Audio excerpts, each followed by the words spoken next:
The current permissions for configuration.php will prevent successful update of the license key. How to resolve this error in WHMCS? Sometimes you might have observed that you are about to log into your WHMCS admin page and you face this type of error. This error comes whenever there is an issue with configuration.php file.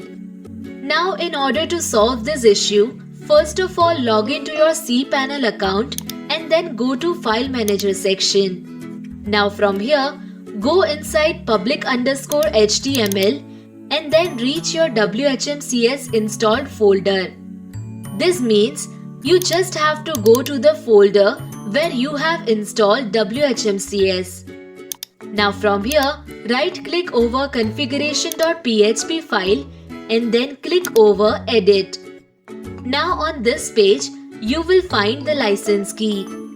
Just copy the complete license key excluding the inverted commas. Now just update the correct license key if it is wrong. If it is still correct, you can ignore this step.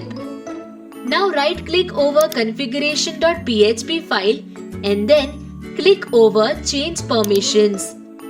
Now from here, you can see that the permission is 400, which is wrong. You just have to make it 644.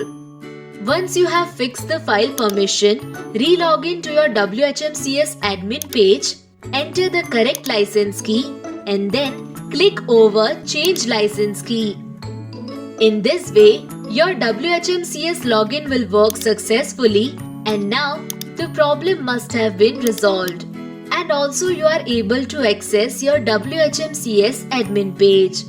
Now go to your configuration.php file and switch back the file permission to 400. This will enhance the security of your WHMCS. Please subscribe to our channel if you have still not subscribed. If you want to host your WHMCS with a reliable hosting provider, then redserverhost.com is the best option for you.